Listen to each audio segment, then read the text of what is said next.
The name's Diesel, Detective Diesel. I'm on a big case, looking for highway safety. Safety every driver relies on to get home after each trip.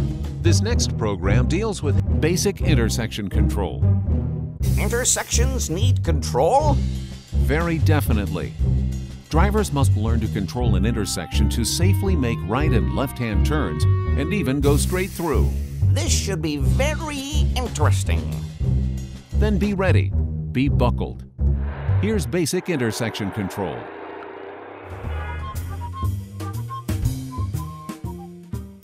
Hello? Diesel here? Diesel here. Detective Diesel here. Listen carefully, Diesel, and put your shoes back on. I want to discuss basic intersection control. And to give you a bird's eye view of how all this works, come up to the 20th floor observation deck of the big building right behind you. 20th floor observation deck. Check. I'll take the stairs to ensure no one recognizes me on the elevator. It's 20 floors up, and we don't have all day. Just use the elevator, Diesel. I doubt anybody will be paying attention. I took the stairs. I told you so, Diesel. Oh, well, down to business. What do you know about basic intersection control? I thought intersections were controlled by things like stoplights, policemen, and, as of late, video cameras. That's true, but professional drivers must rely on themselves to make intersections safe. Last year, almost half of all road accidents happened at intersections. A large percentage of all fatal crashes happened at intersections with no signals. Wow, those aren't good odds. That makes intersections particularly dicey for professional drivers. Dicey? I'd say challenging is a better word, which is why we're talking about intersections today. Now look down on the intersection below us and tell me what you see.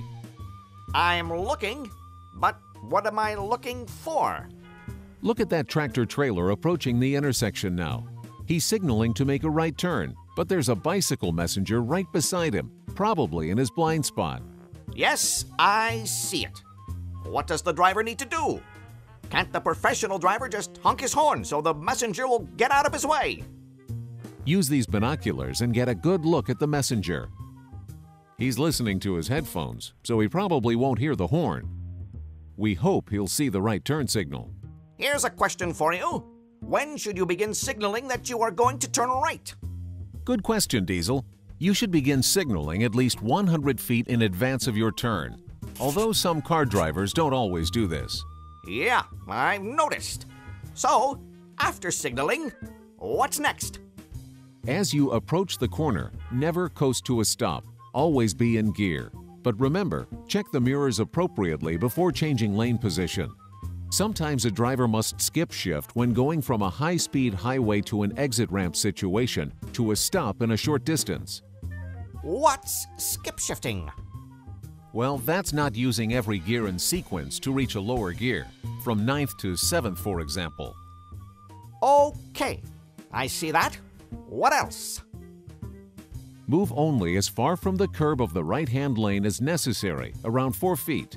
This prevents other vehicles from getting between the trailer and the curb, and also allows for the trailer's off-tracking or drift. And by drift, you mean? The amount of space your trailer moves out of the tracking of your tractor's wheels. What? Here's what I mean by drift. See how the trailer's wheels move out of the tracking of the tractor's wheels? Does that make it clear? Yep, sure does. Now I get your drift. Get it? Drift? Okay, Diesel, so you've moved about 4 feet from the right-hand curb, and this distance should keep the vehicles behind you from trying to pull in between the trailer and the curb. Makes sense. And the whole time, you're keeping an eye out for other vehicles by conducting a visual search. Look straight ahead, to the left, to the right, to the left, and straight ahead again before you enter an intersection, even if you have the right of way. Got it. Great. Now let's watch this rig about to make a right-hand turn. Notice he's pulled his tractor into the intersection far enough so his trailer wheels will clear the curb. See that? He's watching his trailer in his mirror to make sure it is not running over the curb or so far from the curb that it allows another driver to slip in between the trailer and the curb. How do you know what you're looking at? Can you see that from way up here? Use your binoculars and focus on the driver. Wow! I can see his face while he's looking in the mirror and doing his visual search. That's how professional drivers make a right-hand turn. And as soon as they can, they steer their rig into the right-hand lane. This type of turn is called a button hook. Let's look at it again from overhead. Okay, but what about the road hogs that swing into another lane or oncoming traffic, making a very wide turn? Oh, that's what we call a jug handle turn. The truck moves from the right lane to the left before making the turn. Moving to the left causes confusion for drivers behind the truck and also creates an opportunity for a vehicle to slip in between the truck and the curb, as we have already mentioned. Those kinds of turns can cause potentially dangerous accidents and are against the law. So you're saying, just say no to jugs. Diesel, get serious. Now look down again at what kinds of traffic are moving through that intersection. I see a red car, a blue van, a young couple holding hands, oh yeah, and a couple of bicycles. Well, let's go down and get a closer look.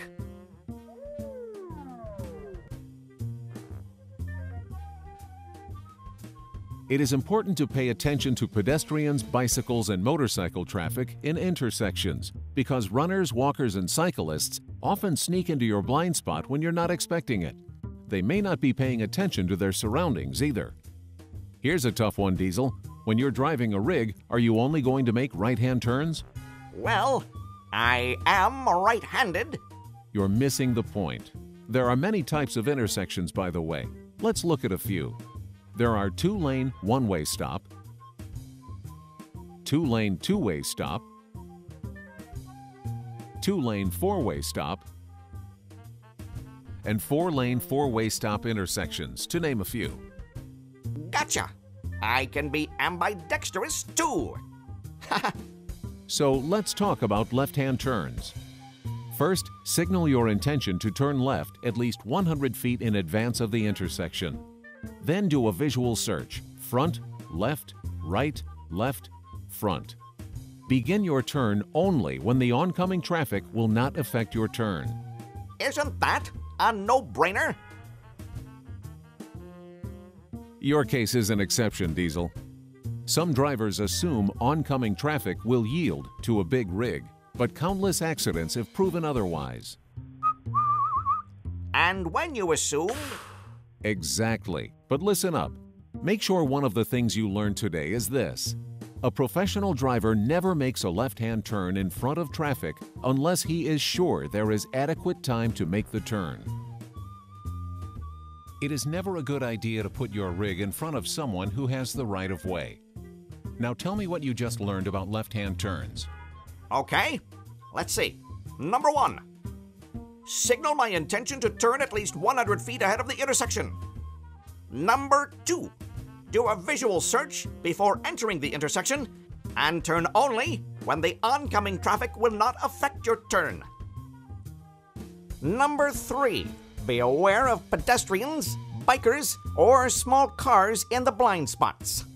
Number 4. Keep your speed under control. Number 5. Drive into the intersection as far as possible before starting your turn. Number 6. Remember to allow space for trailer drift. And finally, number 7. Never swing wide or cut the turn short. Very good, Diesel. You got all 7 steps correct. Here's another intersection scenario. You have stopped at an intersection with stop signs for your direction of travel, and you want to go straight through. Traffic to your left and right does not stop. Even before you start through the intersection, do a visual search ahead, left, right, left, and ahead. Visual search. Ahead, left, right, left, and ahead. Got it. It is difficult to judge the speed of approaching vehicles. If you see a vehicle approaching from the right, for example, is that vehicle far enough away for you to safely drive across the road? Remember, objects like billboards, shrubbery, even fences can distort or cause blind spots. Eliminate them with proper search techniques before committing to enter an intersection. How do you know how long it will take to safely cross the intersection? Well, it'll depend on a number of things. Weather, visibility, how long is your rig? How heavy is your load? How much power does your rig have? How fast is the oncoming traffic traveling? These questions apply not only to going through the intersection, but making turns too. This is all pretty sensible. Yeah, as long as you keep safety your #1 concern. It's the professional driver's job to manage and control the intersection. Manage? Control? All of the other traffic? Like a traffic cop? Not even close. By managing and controlling the intersection, I mean, and you should write this down,